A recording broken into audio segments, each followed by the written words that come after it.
भावाभाव विकारश्च स्वभावादित निश्चयी निर्विकारो गतक्लेश सुखे नयोपशाम्यति। भाव अभाव विकारः च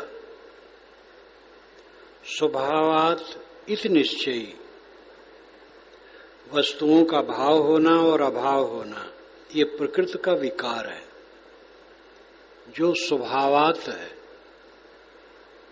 प्रकृति का स्वभाव ही है। पानी वर्षा नहीं वर्षा, ये प्रकृति का विकार है और स्वभाव है। और इसी प्रकार पूरे संसार में प्रकृति व्याप्त है। हमारे शरीर में भी प्रकृति व्याप्त है, लोगों के मन में प्रकृति व्याप्त है। लोगों का मन अनुकूल हुआ, प्रतिकूल हुआ, भाव भाव, कोई प्रेम किया, कोई वैर किया। ये स्वभावात प्रकृतिगत है मनुष्य के। छिन्न भिन्न होना, जुड़ जाना, बनना, बिगड़ना, मिलना, बिछुड़ना, धन का अधिक हो जाना, धन का कम हो जाना, शरीर में रोग लग जाना, निरोग हो जाना, ये सारी बातें भाव अभाव विकारश्च स्वभावात् इति निश्चयी। जिसको ये निश्चय है कि प्राप्त या प्राप्त, मिलना, बिछुड़ना, संयोग, वियोग, हानि, लाभ, ये सब स्वाभाविक प्रकृति के अनुसार होता रहता है। निर्विकारः गतक्लेशः सुखेन एव उपशाम्यति। इसलिए वो निर्विकार भाव से रहता है, वो क्लेश से रहित रहता है और सुखेन एव, सुख से ही शाम्यति, चित्त शांत कर लेता है, उद्वेगित नहीं होता है। अनेक बार सूखा पड़े हैं, ऐसा ऐसा सूखा पड़ा है, बहुत क्लेश रहा पब्लिक को। अंग्रेज गवर्नमेंट के जमाने में तो बहुत कष्ट था। यहां का धन चूस करके वो इंग्लैंड ले जाते थे, यहां का भी प्रबंध करते थे। ट्रेनें, बहुत सारी चीजें उनकी देन है, व्यवस्था। फिर भी धन तो जाता था वहां। और जब से भारत आजाद हुआ है, कुछ दिनों में काफी परिवर्तन हुआ। पहले तो विदेश से अन्न आता था, सूखा पड़ा तो विदेश से अन्न आ रहा है, मोटा अन्न। सरकार तकाबी देती थी, एक परिवार को 40 रुपया दे दिया, बहुत है। 40 रुपया में 6 महीने में क्या होगा। बहुत कोशिश करने पर कभी थोड़ा और हो गया। वो तकाबी कर्ज, वो भी समय से पटाना है। और बहुत क्लेश पूर्वक प्रजा निपटती थी। तो सूखा पड़ा, हाय हाय हुआ और गया, भूल गया। फसल होती है, फसल नहीं होती है, थोड़े समय में सब भूल जाता है। कोई हमारा सम्मान किया, कोई अपमान किया। सम्मान करने वाले ही ने अपमान किया और उसी को ग्लानि हुई, फिर सम्मान किया। ये स्वभावात, ये स्वभाव से है सबके। प्राणियों, मनुष्यों के स्वभाव मनोगत है और प्रकृति का स्वभाव मनोगत नहीं है, वो प्रकृति के नियमगत है। इस प्रकार भाव अभाव विकारश्च, भाव अभाव प्रकृति का विकार है। उपस्थित होना, अनुपस्थित होना, मिलना, बिछुड़ना, बनना, बिगड़ना, हानि होना, लाभ होना, ये प्रकृति का विकार है। और स्वभावात है, स्वभाव से। ऐसा जिसे निश्चय है वो क्षोभ नहीं करता, प्रकृति पर अपना कोई वश नहीं है, मनुष्यों पर भी वश नहीं है। वही मनुष्य क्षुब्ध हो जाता है तो आग वर्ण हो जाता है। वही मनुष्य जब अक्षुब्ध रहता है तो शीतल रहता है। वही मनुष्य का मन बदला तो निंदा करता है, वही मनुष्य प्रशंसा करता है। बड़े बड़े वैर शांत हो जाते हैं और मित्र हो जाते हैं। दो व्यक्ति जो कभी नहीं मिलते थे आपस में, प्रगाढ़ मित्रता हो जाती है। ये स्वभाव मनुष्य की प्रकृति के अनुसार है। विवेकवान अपने को देखता है कि हमारा मन सब समय निर्विकार रहे, उसी में शांति है। और एक कूड़ा कबाड़ बटोर करके मन में उपस्थित करें, कलेश के अलावा क्या है, बंधन के अलावा क्या है। और इसी में दिन बीतते बीतते आजकल में देह छूट जाएगी, फिर पतन के सिवा क्या है। जो करने आए नहीं कर पाए, राग द्वेष में भूल गए। इसलिए निर्विकार, विवेकवान सब समय अपने मन को निर्विकार रखता है। गत क्लेश, और क्लेश से मुक्त रहता है। क्लेश से मुक्त रहना ही निर्विकारता का लक्षण है। अगर दुखी है तो निर्विकार नहीं। सुखेन एव उपशाम्यति, सुखपूर्वक वो मन को शांत रखता है। उपशाम्यति, पूरी तरह से मन शांत।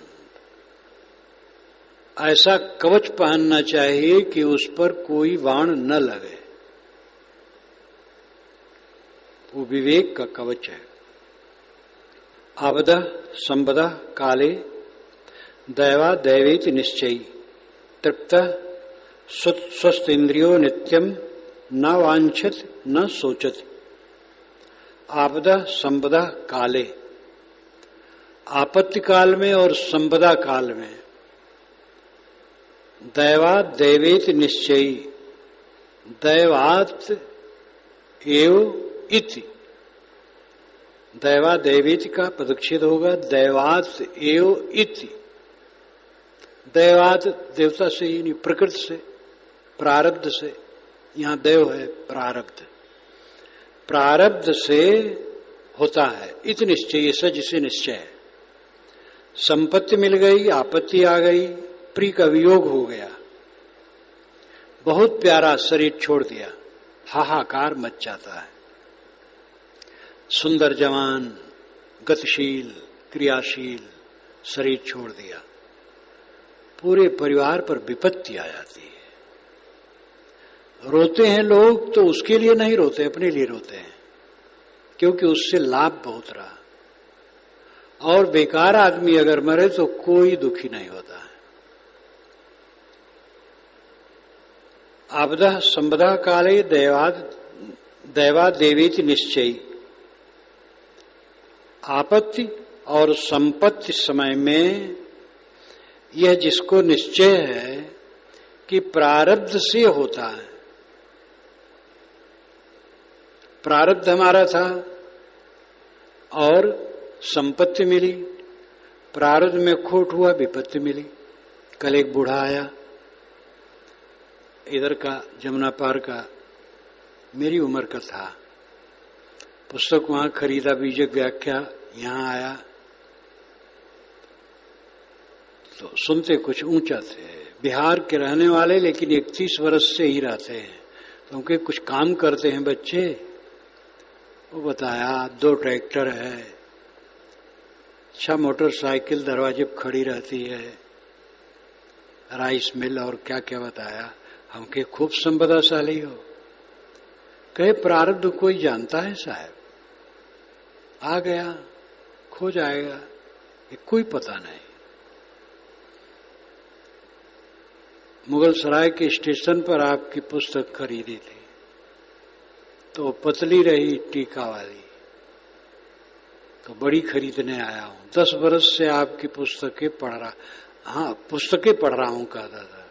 तब कहे अभिलाष दास आप हो साहेब? हम कहे हाँ हम ही हुए। तो कहे 10 पुस्तक मोट मोट आपके मेरे पास है, अब पढ़ित है। हम कहे तो तुम कुछ काम नहीं करत हो? कहे अब कौनो काम नहीं करित है, बस ये पढ़ित है और सुखी रही थे। हम कहे बहुत बढ़िया, खूब खुश रहो। तो कहे महाराज कोनो पता है प्रारब्ध के? आए गए हैं, चला जाइए। हम के बस ऐसे रहो। तृप्त स्वस्थ इंद्रिय नित्यम, तुम्हारी विशेषता है कि तुम सदा तृप्त रहो, चाहे जैसी स्थिति आवे तृप्त रहो। इतना विश्वास करो कि खाने को मिल जाएगा और तन ढकने को भी मिल जाएगा और सोने की जगह भी मिल जाएगी। खास काम है तृप्त रहना। सब कुछ मिल जाता है, तृप्ति नहीं मिलती है। खाने कितना है कि हजारों जन्म तक खा सकते हैं, ऐसे ऐसे संपदाशाली हैं और सब कुछ है, लेकिन तृप्त नहीं है। तृप्ति दुर्लभ है। खाओ पियो मौज करो। खाना पीना सरल है, मौज सरल नहीं है। एक बहुत बड़े करोड़पति आश्रम के अध्यक्ष मंडलेश्वर दूसरे थे। उन्होंने कहा महापुरुषों ने सब कर दिया, आप सब मौज करें। मौज में उस समय वो अपने मानते थे। कुछ दिनों के बाद गया, आक्रांत थे, अपनी त्रुटि से आक्रांत थे। और फिर पता चला कि कार की चाबी दूसरे को दे दिए और अदृश्य हो गए। तब से कुछ पता नहीं चला। मौज तो माने थे, लेकिन असली मौज और नहीं ध्यान दिए। बाहर के मौज को उन्होंने मौज समझा और चंचल हो गए और आक्रांत हो गए, पीड़ित हो गए और अदृश्य हो गए। तो तृप्त होना सबसे ऊंची बात है। आपत्ति संपत्ति तो आती जाती रहती है। तृप्त, सदैव तृप्त रहो। स्वस्थ इंद्रिय, स्वस्थ इंद्रिय स्वस्थ रहे, यानी मन अपने आप में शांत रहे और इंद्रियां संयत रहे। नित्यम सदा, न वांछत न सोचत, न कोई कामना करो और न चिंता करो। बस कोई प्रहार नहीं कर सकता है। सारा संसार हमारे ऊपर प्रहार करे, उसका बाण लग नहीं सकता है। अगर हम स्वयं अंदर से तृप्त हैं, स्वस्थ मन के हैं और बाहर वाली चीज सब आने जाने वाली है ऐसा समझते हैं, तो हमें कोई क्लेश नहीं होगा। सुख दुखे जन्म मृत्यु दैवा देवेति निश्चयी, साध्यादर्शी निरायास कुर्वन्न न लिप्यते। सुख दुखे जन्म मृत्यु, सुख आता है, दुख आता है, जन्म होता है, मृत्यु निश्चित है। दैवात देवेत निश्चयी, दैवात एव इत निश्चयी, जिसको ये निश्चय है कि ये प्रारब्ध से होता है। दैवात प्रारब्ध वशात, भाग्य वशात सुख मिलता है, दुख मिलता है, जन्म होता है, मृत्यु होती है। ये अपने ही कर्मों के परिणाम से सब होते हैं।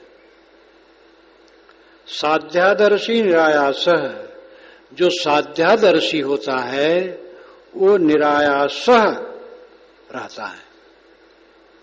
साध्यादर्शी का अर्थ है जो साध्य को देखता है। आदर्श दर्पण, आदर्शी देखने वाला, साध्यादर्शी साध्य का देखने वाला। साध्य हमारा है शांत, जो निरंतर शांति को देखता है, ये समझता है सब छूट जाए शांति न छूटे, क्योंकि सब तो छूट के रहेगा, देह ही नहीं रहेगी तो और क्या रहेगा। लेकिन अगर शांति गई तो हम बेकार हुए। जीवन का परम फल शांति है। गोस्वामी जी ने कहा है, 7 दीप 9 खंड में 3 लोक जग माए, तुलसी शांति समान सुख अपर दूसरो नाए। 7 दीप में 9 खंड में और 3 लोक में। इसका अर्थ हुआ अनंत विश्व ब्रह्मांड में शांत के समान सुख नहीं है। यहां उन्होंने राम की याद नहीं की। राम तो अंदर है ही है। जो व्यवहारिक पक्ष है वो तो शांति है। कोई राम राम कह सकता है और शांत नहीं है तो क्या होता है? इसलिए शांत के समान कोई सुख नहीं। सुख दुख जन्म मृत्यु प्रारब्ध बसात होते रहते हैं। साध्यादर्शी, साध्य का जो दर्शन करता है, साध्य को जो देखने वाला है, शांति को जो देखने वाला है, जो सदैव ध्यान रखता है कि हमारा मन शांत रहे, उद्वेग शून्य रहे, राग द्वेष रहित रहे, और ये मित्र शत्रु अनुकूल प्रतिकूल ये रहने वाले हैं। 4 दिन का तमाशा है सब। जो आज अनुकूल है वही बैरी हो जाते, जो बैरी वो मित्र हो जाते हैं, और थोड़े दिन में सब गायब हो जाते हैं, कोई नहीं रहता है। ये सब काए काए भाई भाई में कुछ नहीं रखा है। साध्यादर्शी जो सदैव अपने साध्य को देखता है कि हमारा चित्त शांत रहे, सदैव हम मुक्त रहे, यही हमारे जीवन का फल है। निरायासः, निरायासः आयास परिश्रम, बिना परिश्रम के कुर्वन् न लिप्यते, कुर्वन् अपि न लिप्यते, वो करते हुए लिपायमान नहीं होता है। जो साध्यादर्शी है, अपनी शांति को देखता है, सदैव आनंद में रहना चाहता है, वह निरायासः कष्ट पूर्वक नहीं, सहज ही कर्म करता है। जो कर्म करता है उसमें कष्ट नहीं मानता है, क्योंकि चित्त इतना निर्मल है।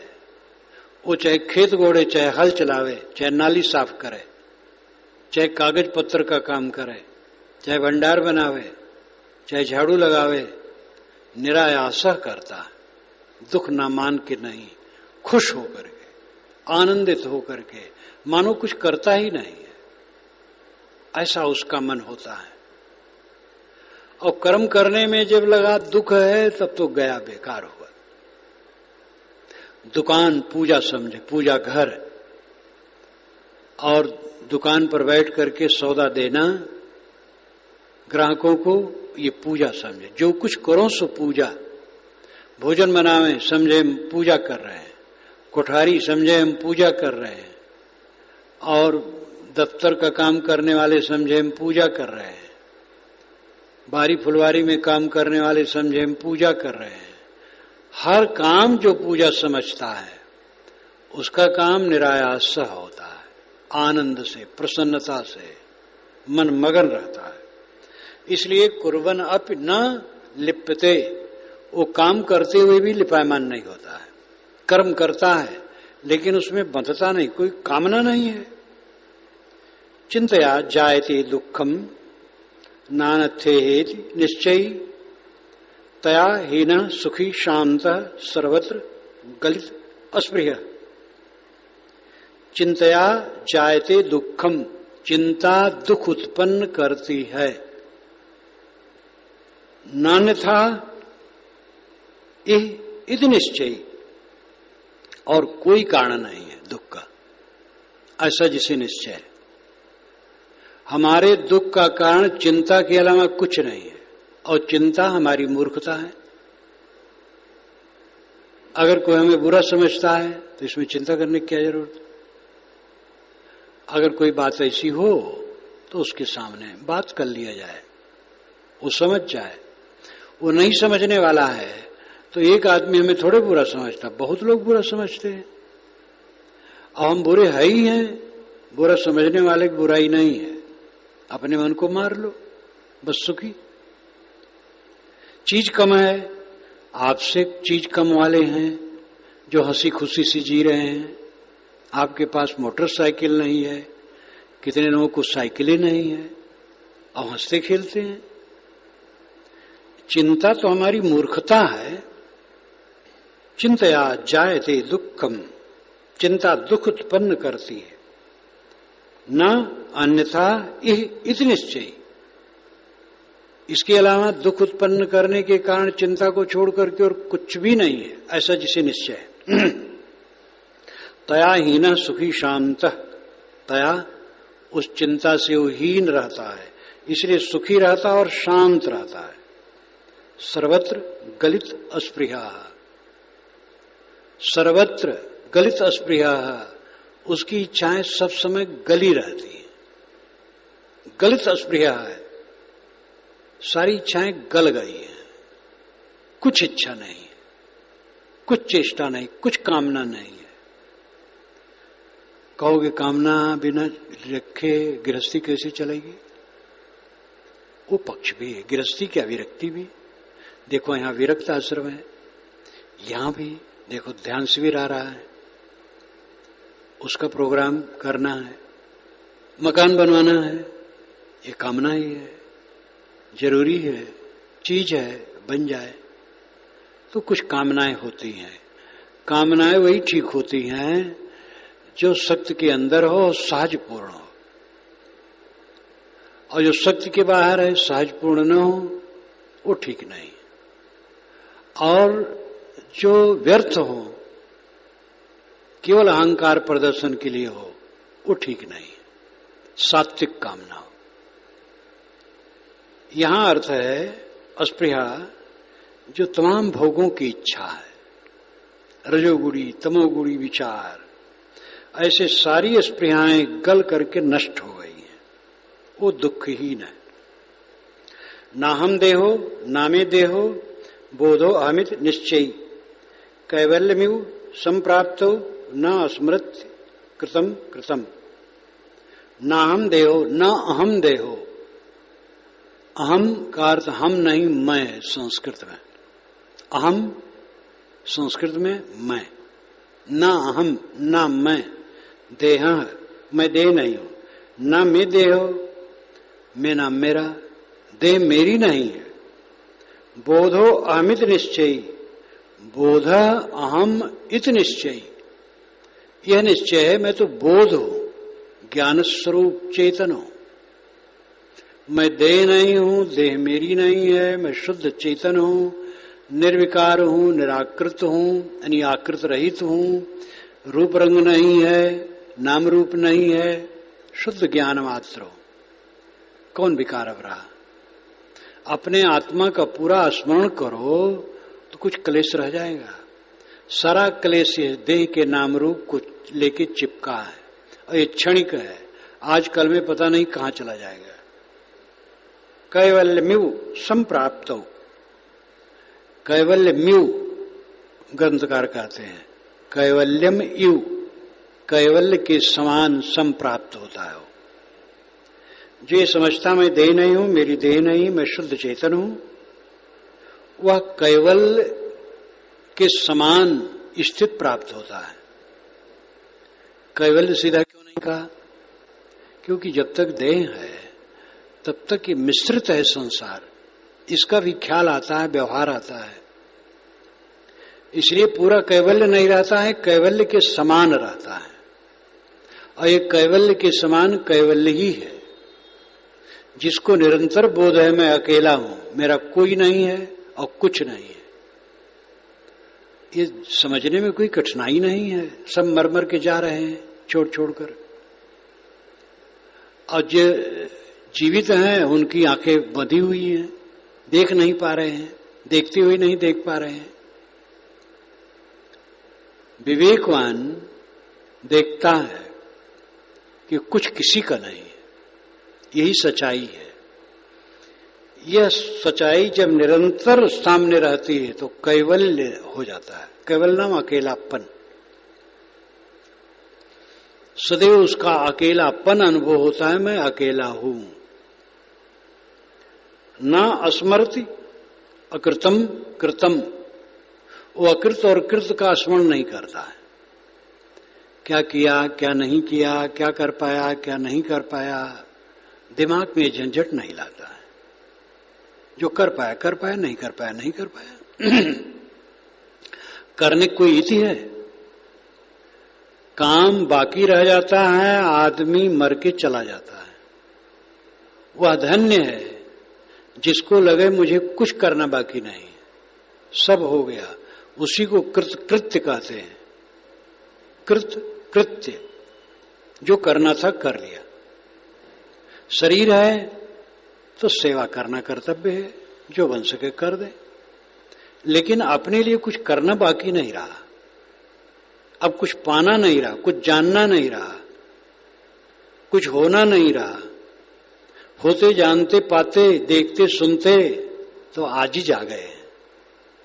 कल मंत्र आया था, अलम हो गया। बहुत देखा, बहुत सुना, मन थका, वाणी थकी, इंद्रियां थकी, और इस संसार में चारों तरफ ठोकर ठोकर ठोकर ठोकर, क्या पाया?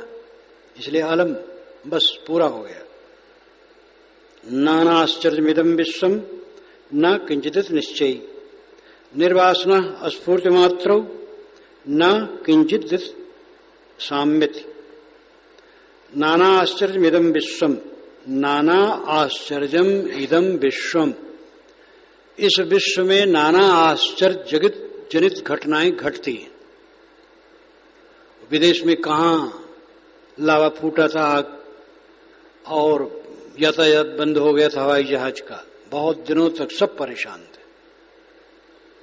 एक एक पर्वत खड़ा होकर के, कितना विशाल ऊंचा, पृथ्वी मंडल का सबसे ऊंचा हिमालय खड़ा है। हिमालय जहां है, भूगर्भ शास्त्री कहते हैं वहां समुद्र था, और ये उत्तर प्रदेश का क्षेत्र भी समुद्र का इलाका है। लेकिन वहां पर पड़ते पड़ते पत्थर हो गया, और ये समुद्र का हिस्सा मिट्टी है, कहीं खोदो पत्थर की गिट्टी नहीं मिलती है। जमुना के पार पत्थर है।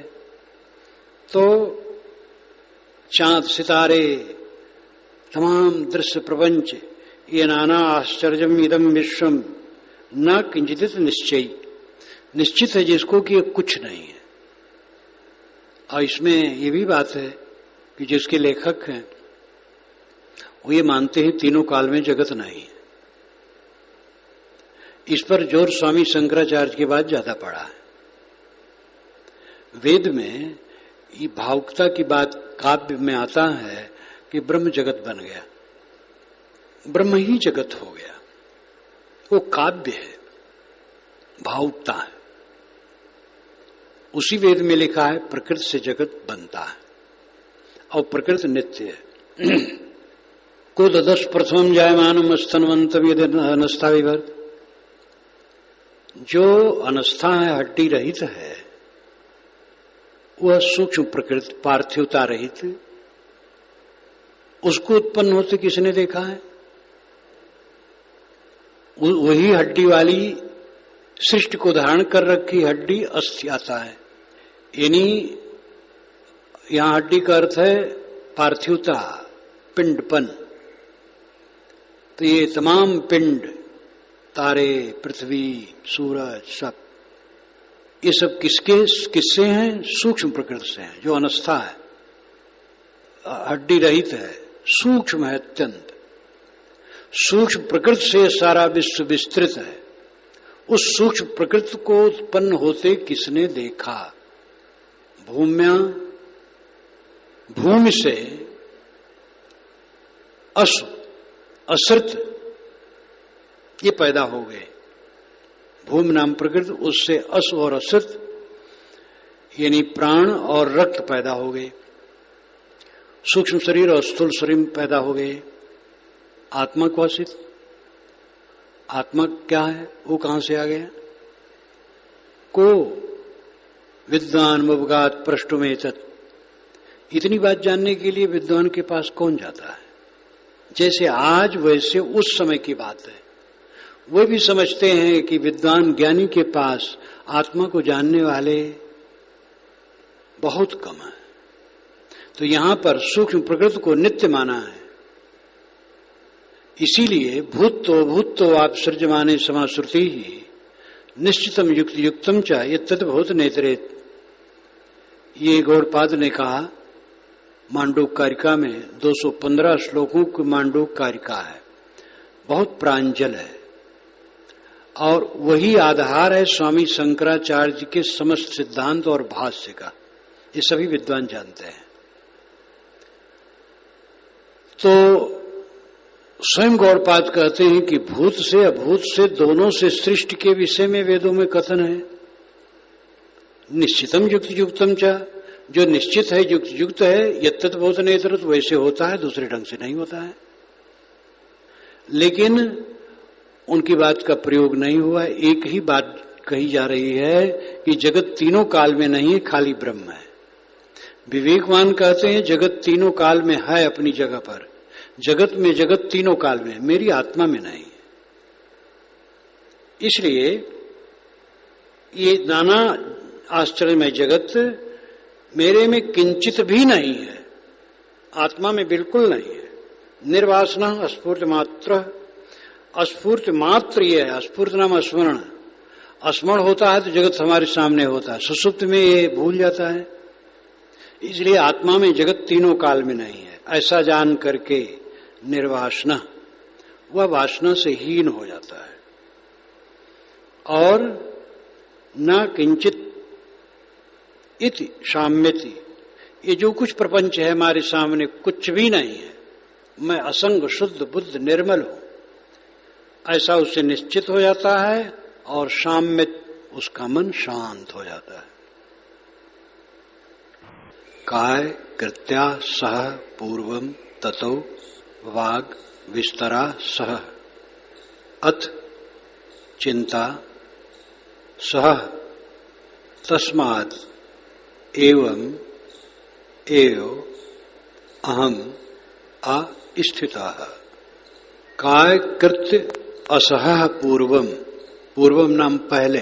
पहली बात तो ये कहता हूं कि मैं अपने शरीर के कर्मों को सह नहीं पाया।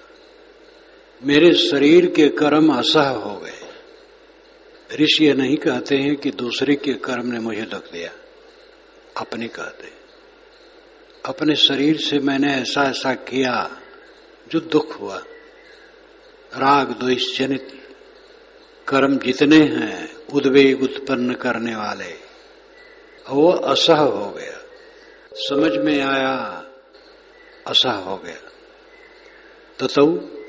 ततः बाद में दूसरा नंबर वाग विस्तर असह। ये जो मैंने वाणी की बकबक की, ये मुझे सहन नहीं हुआ। मैं अपनी वाणी से पीड़ित हो गया, जो नहीं बोलना चाहिए बोला। वाणी के विस्तार भी मुझे असहनीय हो गए। अथ चिंता असह, अथ कहते हैं शुरू को, अथ कहते हैं अब को, अथ कहते हैं और को, यहां और अर्थ है। अथ और चिंता असह, मन से चिंता करना मुझे सहन नहीं हुआ। आज तक चिंता ही करते रहे, हर समय चिंता चिंता चिंता, ये नहीं हुआ, वो नहीं हुआ, ये नहीं मिला, वो नहीं मिला। प्रिय भी छुड़ गया, अप्रिय आकर के हमें तकलीफ दे दिया। चिंता चित्त को चालती रही, ये मुझे असहनीय हो गया। तस्मात् इसलिए एवं एव अहम अस्थितः, मैं यूं ही अपने आप में स्थित हो गया। शरीर के कर्म का बोझा मुझे सहन नहीं हुआ, वाणी के विस्तार का चक्कर मुझे सहन नहीं हुआ, मन की चिंता का बोझा मुझे सहन नहीं हुआ। इसलिए तीनों बोझाओं को मैंने फेंक दिया और अपने आप स्थित हो गया। बहुत मस्तानगी के वचन है। लोग मानते हैं कि दूसरे द्वारा मुझे कष्ट होता है, पत्नी के कारण, पति के कारण, पिता के कारण, पुत्र के कारण, पड़ोसी के कारण, गुरु के कारण, शिष्य के कारण, गुरु भाई के कारण और किसी के कारण मुझे कष्ट हुआ। साधक ये कभी नहीं सोचता है अपने कारण कष्ट हो रहा है। दूसरा तो जैसा है वैसा है। दूसरा अगर उत्तेजित है तो वो क्षम्य है, दया का पात्र है। जो सही दशा में होगा उत्तेजित नहीं होगा, जो सही दशा में होगा वो दुखी नहीं होगा। दुखी होने का अर्थ है दोषी होना। चित्त अपना क्षुब्ध है, हल्का है, अबोध में है, अहंकारी है, नाम रूप के प्रति उससे आसक्ति है और उसमें ठोकर लगने से उत्तेजित है। नाम रूप की आसक्ति इसकी मिट जाती है, माया का मोह जिसे मिट जाता है, उत्तेजित नहीं होता है। जो उत्तेजित है वो बेचारा गरीब है, दीन है, दरिद्र है, अज्ञानी है। भले वो बड़ा प्रवक्ता हो लेकिन अज्ञानी है और स्वयं दुखी है। वो दया क्षमा का पात्र है।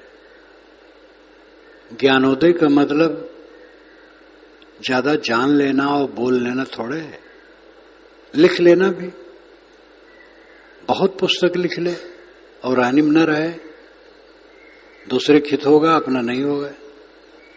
असली ज्ञान है अपने को समझना। अपने अज्ञान को जो बराबर समझता है वो ज्ञानी है, और दूसरे के अज्ञान को जो देखता है उस पर टीका टिप्पणी करता है वो अज्ञानी है। अपने अज्ञान को देखने वाला ज्ञानी है। फिर वो अज्ञान को रहने नहीं देगा। सामने सांप पड़ा हो, कौन समझदार उस पर पैर रखेगा? हट जाएगा। जब समझ में आएगा अपना अज्ञान, वो तुरंत उसको निकाल के फेंक देगा। वाक्य ज्ञान, शास्त्र ज्ञान होने के बाद भी अपना अज्ञान समझ में नहीं आता है।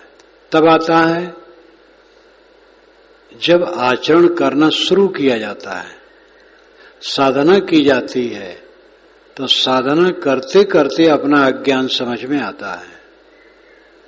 खाली ज्ञान बघारने से नहीं आता है। जो रास्ते में चलता है तब उसे पता लगता है कि यह रास्ता सही है कि गलत है। और एक जगह खड़ा रहे वो क्या जानेगा? काय कृत्या सह पूर्वम ततो वाग विस्तरा सह अथ चिंता सह तस्मात् एवं एव अहम अस्थिता। शरीर के कर्म का बोझा मुझे सहन नहीं हुआ, वाणी के बकबक का बोझा मुझे सहन नहीं हुआ, और चिंता का उद्वेग मुझे सहन नहीं हुआ। इसलिए तीनों को मैंने फेंक दिया और अपने आप में शांत हो गया। अब शरीर की उत्तेजना नहीं है, वाणी की उत्तेजना नहीं है, मन की उत्तेजना नहीं है। इसलिए अपने आप आनंद धाम।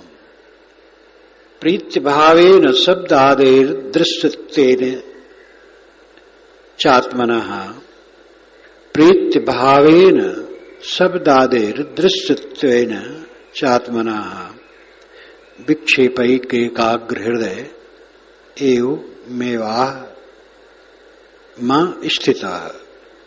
प्रीत्य अभावेन शब्दादेह दृश्यत्वेन चात्मनः अदृश्यत्वेन चात्मनः। शब्द आदि, शब्द स्पर्श रूप रस गंध 5 विषय, इसमें मुझे प्रीति नहीं है। प्रीति अभावेन शब्दादेह, शब्द स्पर्श रूप रस गंध, दुनिया में 5 विषय। इसी के मोह में फंस फंस करके सब मरते हैं। उसी प्रकार जैसे पतंगे ज्योति में चिपक चिपक करके जलते हैं। ऋषि कहता है ये पांचों विषय में मेरा कोई प्रेम नहीं रह गया है।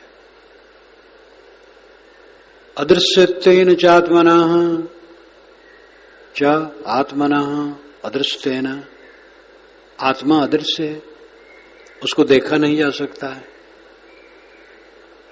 तो आत्मा को देखने के चक्कर में क्यों पड़े? जब वो दिखाई ही नहीं देता है तो देखना क्या है? विक्षेप एकाग्र हृदय, हृदय में विक्षेप नहीं है, इसलिए एकाग्र करने की जरूरत नहीं रह गई है। अगर ईश्वर को देखने का मन हो तो मन चंचल हो, भाई कहीं देखो कैसे पता लगाओ। आत्मा को देखने का मन हो तो पता लगाओ। जब ध्यान की बात आती है लोग पूछते महाराज तो ध्यान का अंतिम रूप क्या है? तो मैं कहता हूं संकल्प शून्य हो जाना, कुछ न सोचना। तो कि उसके ऊपर, अब उसके ऊपर फिर वही लाल पीला देखो, जो मन में गढ़े हो उसको देखो।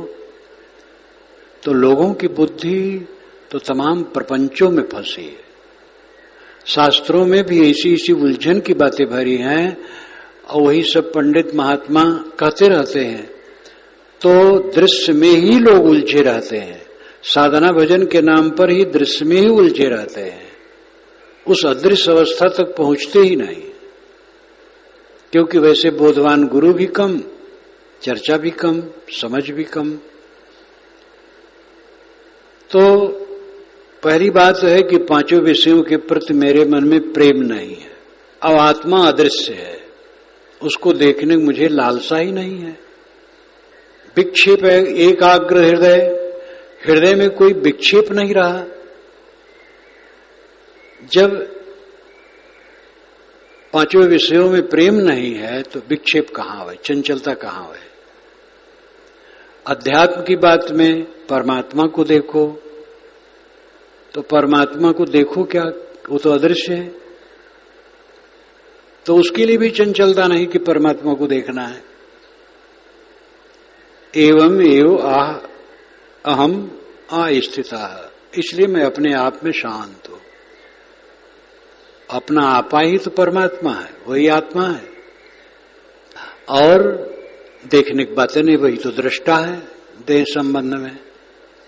तो कुल मिलाकर के ऋषि कहता है कि दृश्य जगत जो दिखाई देता है उसमें तो मुझे प्रेम बिल्कुल नहीं रह गया है। ये दृश्य जगत में प्रेम करते करते मैं कांटों में उलझा हूं, इसलिए अब इससे प्रेम नहीं करना है, मोह नहीं करना है। शुद्ध प्रेम मनुष्य करना चाहिए, वो बात अलग है। लेकिन मोह की चिपकाहट किए तो जलोगे। तो विषयों में तो मोह नहीं है और परमात्मा को देखना नहीं, क्योंकि परमात्मा आत्मा है, देखी हुई चीज दृश्य है। इसलिए मैं अपने आप में स्थित हूं। समाध्यासाद विक्षिप्त व्यवहार समाधये एवं विलोक नियमम एवं एव अहम अस्थितः। समाध्यासाद विक्षिप्त व्यवहार समाधये, अध्यास में सम उपसर्ग लगा हुआ है। सम संपूर्णता को कहते हैं, जिसे पूर्ण संपूर्ण बल और देता है। समाध्यास अध्यास, अध्यास में सम विशेषण है, उपसर्ग है। तो मतलब है कि अधिक वासना, अधिक अध्यास। अध्यास पर जोर डालने के लिए सम विशेषण है बस। सीधी बात है अध्यास, वासना। समाध्यास आदि विक्षिप्त, समाध्यास होने से, वासना होने से, अध्यास होने से विक्षिप्त चित्त होता है, चंचल होता है। मन में वासनाएं हैं तो चंचलता है। युवक के मन में किसी युवती के लिए वासना है, उसके लिए वो चंचल होगा। युवती के मन में किसी युवक के लिए, उसके लिए वो चंचल होगी। खाने पीने के लिए वो है तो उसके लिए चंचल होंगे। कितने लोग हैं कि उनको खाना कभी अच्छा बनते नहीं उनके लिए, हर समय वो उठाव पटक करते रहते, डांटते रहते हैं, पत्नी को डांटेंगे और जो कोई भी उसमें संबंधित होगा डांटेंगे, क्योंकि वो जीव के लंपट है। तो वासना मन में होगी तो चंचलता होगी। समाध्यासाद विक्षिप्तो व्यवहार समाधये, जब मन में वासना हो तब चंचलता हो, तो उसका व्यवहार यह है कि समाधि लगावे, समाधि द्वारा चंचलता को छेड़ करे। एवं विलोक नियमम, इस नियम को मैंने देखा। नियम यह है कि विषयों के प्रति आसक्ति हो, फिर चंचलता हो, तो उसको मिटाने के लिए समाधि का अभ्यास करें। मेरे मन में विषयों की आसक्ति ही नहीं है, चित्त चंचल ही नहीं है, अब और कौन समाधि करूं?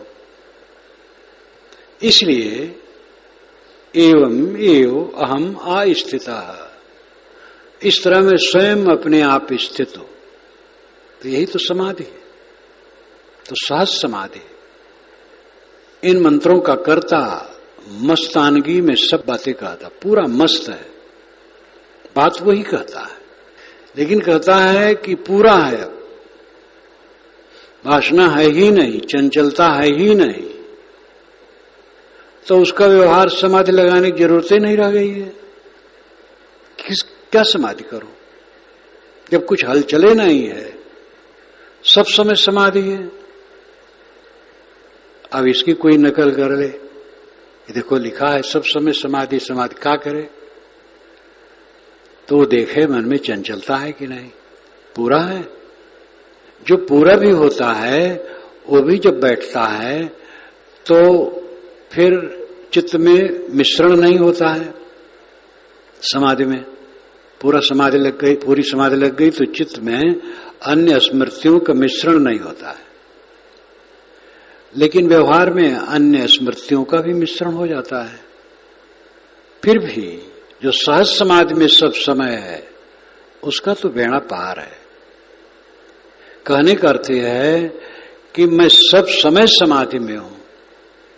एव पादे विरहादेवम हर्ष विषादयो अभावाद, हे ब्रह्मन एवं एव अहम अस्थिता, एव पादे विरहात, हे त्यागने योग्य, उपादे ग्रहण करने योग्य।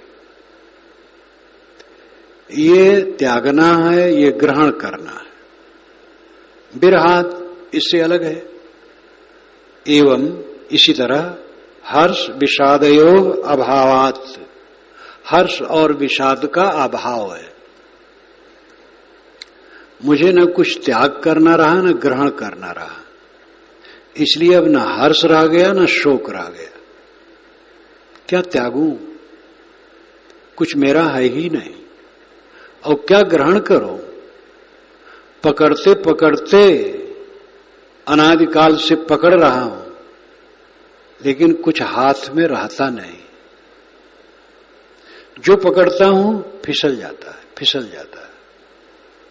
कितने लालों को पाले पर सूना ही आंचल है, जग को समेट के धर ले, ऐसा किसमें संबल है।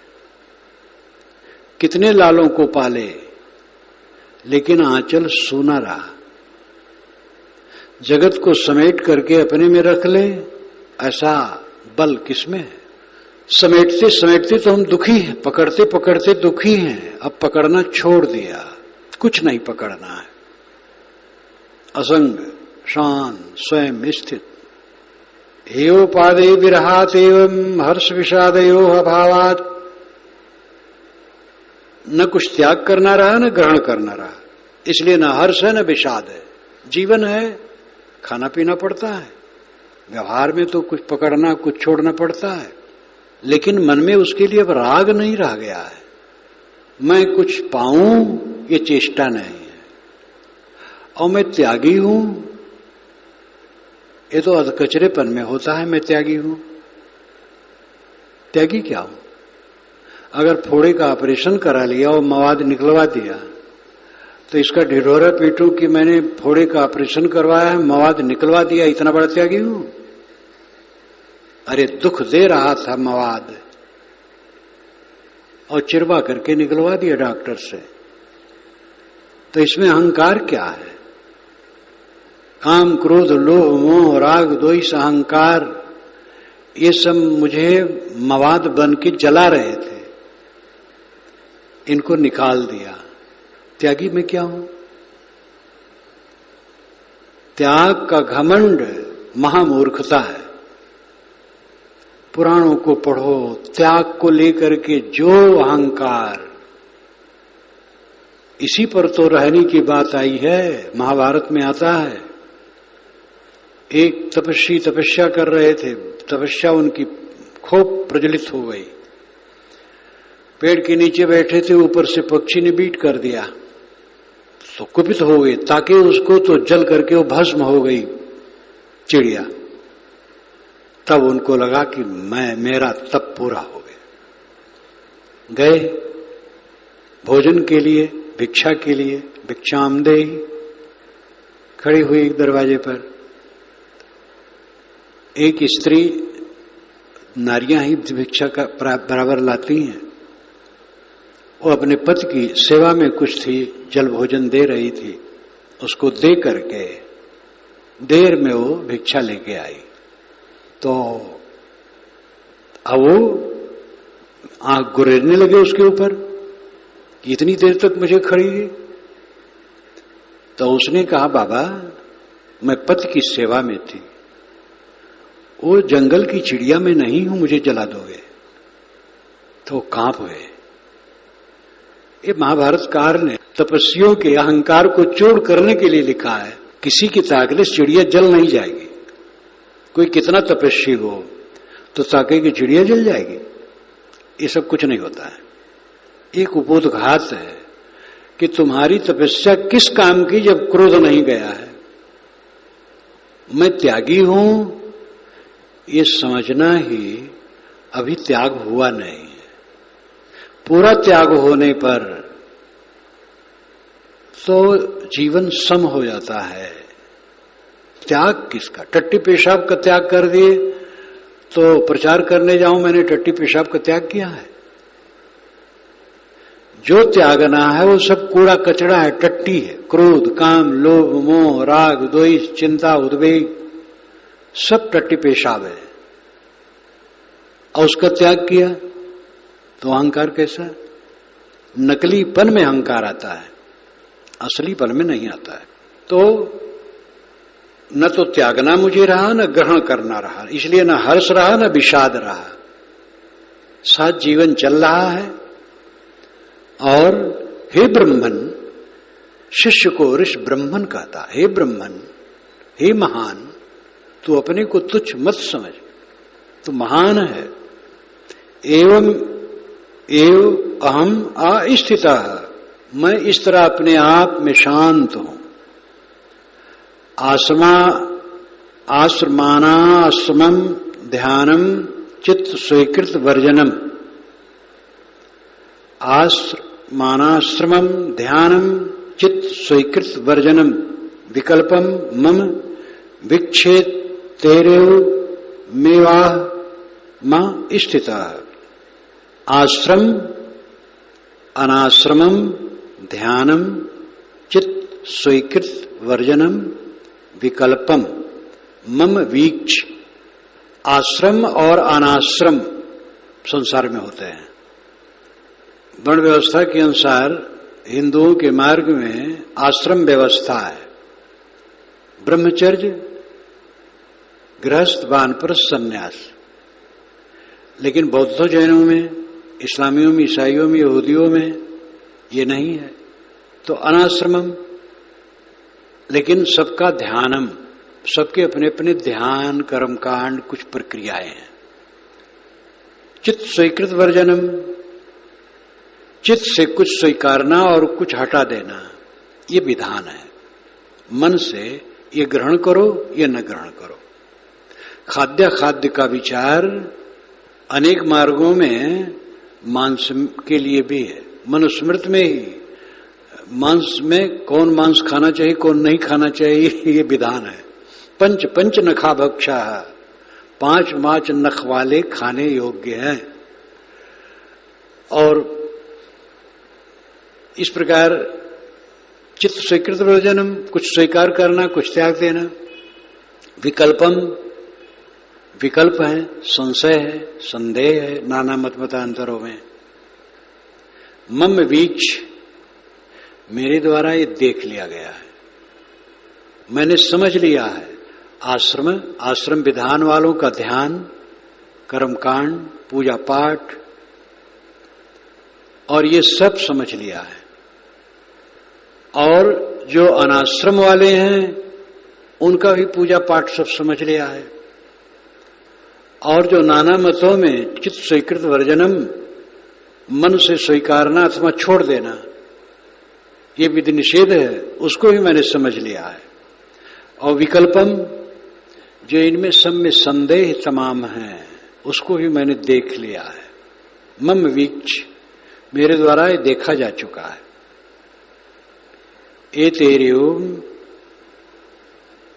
एवं अहम आस्थितः, इसलिए मैं इस सब प्रपंचों को छोड़ करके अपने आप में शांत हो गया हूं। ये नाना मतों के कर्म कांड, नाना मतों के अपने विधि निषेध और संदेह, ये सब देख करके मैं सबसे उपराम हो गया हूं। और अंतिम बात बस इतना ही, अपने आप में शांत हो और कुछ नहीं चाहिए। कर्मानुष्ठान अज्ञानाद तथैव उपरम मस्तथा बुद्ध्वा सम्यगिदम तत्मेव मेवाह मां स्थिता। कर्मानुष्ठानम अज्ञानात यथा उपरमते उपरमः तथा, अज्ञान से तमाम कर्म का अनुष्ठान होता है और उसी प्रकार अज्ञान से कर्मों का त्याग होता है।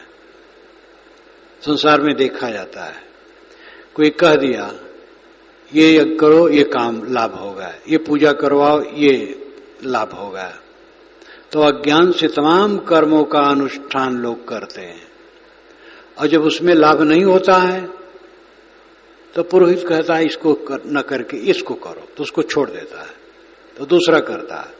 और पुरोहित तो भटका स्वयं है बेचारा, ये नहीं कि खाली चूसने वाला ही है, वो समझता है इससे होगा और फिर उसका लाभ है। जानता भी है अगर कि कुछ नहीं होगा, लेकिन तो भी लाभ के लिए करवाता है। यज्ञ तो पहले सब ऐसे बहुत ढकोसले में चलते थे, आज भी चल रहे हैं।